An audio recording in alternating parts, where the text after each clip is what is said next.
Jnana Karma Sannyasa Yoga, the technique of sublimation of desire. In this chapter, Sri Krishna explains the meaning of yajna. Arjuna, yajna is not merely the oblation that is poured into the fire. It is really Brahma yajna, in which Brahman is in all. He is the fire, the oblation, the priest, the vessels, and the goal to be reached. Any sadhana with this Brahma Bhavana makes it a Brahma Yajna. Some worship deities, some study the Vedas, some control the senses, and some offer their sense perception to the Lord. Again, some control the mind, some perform rituals, some perform austerities. Others practice the yogas, while some do the study. Some others preach, some engage themselves in breath control. These and several others are the yajnas that are mentioned in the Vedas. Out of all these, Jnana yajna is superior to the yajna performed with materials, since knowledge ends all action.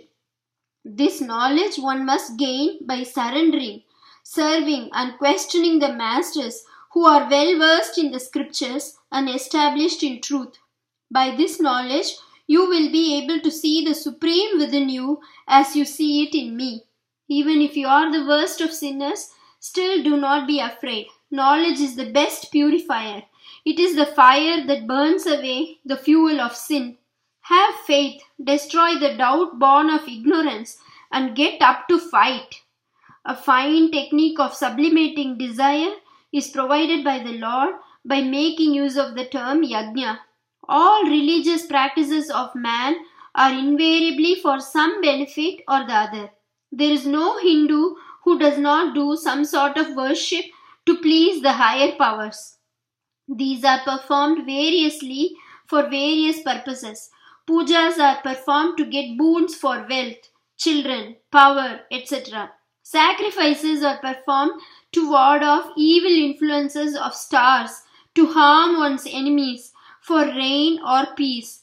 Householders perform the Pancha Mahayajnas, Brahma Yajna or study of the scriptures, Deva Yajna or worship of the gods, Pitri Yajna or offerings to the ancestors, Nri Yajna or service to the guests, Bhuta Yajna or kindness to the lower forms of life. These are prescribed by the Shastras as expiatory measures to overcome 5 types of sins which are unwittingly committed by men. They are called Pancha Maha Papas, the harm caused to millions and millions of small living creatures while tilling, drawing water, kindling fire, sweeping the floor, and pounding rice. These cannot be avoided as they are essential for existence. So, to counteract the effects of these unavoidable sins, the above yajnas are prescribed. So is the case with self-control. Even school children control themselves before the exam. No play, no cinema, no novels, etc. until the exams are over. People who are sick or past middle age control their food. Pranayama is nowadays practiced for beauty. All of them, if examined deeply, are prompted by some desire or the other. If we practice these disciplines wisely, our actions become experiences of Brahma Karma or Yajna. When the desire is to get the supreme, the lower desires for smaller gains gets sublimated. A man seeking an officer's job does not seek a lower job anymore. When this much is understood, it is easy to see that it is not the act that is the criterion, but the bhavana or the motive behind it that makes it Brahma Karma or otherwise. Motive and knowledge will be correct only if there is right knowledge of what Brahman is and why it is necessary to attain him.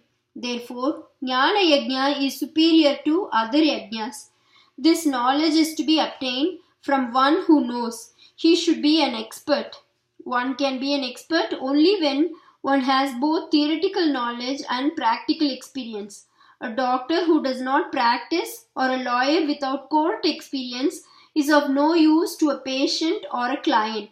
So too, the teacher of the Supreme must know both the Supreme as an actual experience and also be familiar with the scriptures which have the technique of communication.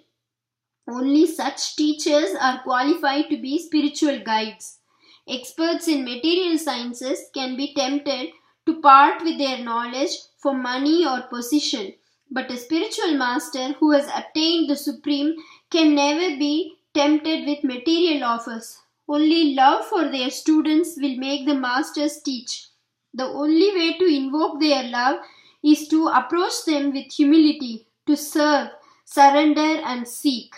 Mistakes made in ignorance disappear when ignorance is gone. Dream offenses will not attach themselves to a man who has woken up. So too, the knowledge of the Supreme purifies all sins committed in ignorance of it. A doubting person will not achieve anything in life. His life becomes miserable. A student must have faith in the words of the teacher when he is studying in school. If he doubts whether the teacher is correct or not, he will never get educated. If a patient has no faith in the doctor, he will continue to be sick. If a man in an office doubts whether he will be paid his salary on the first of the month or not and stops working, he will be dismissed from service. Either we know or we put faith in others who have the knowledge. This is the way we should regulate ourselves, else we suffer.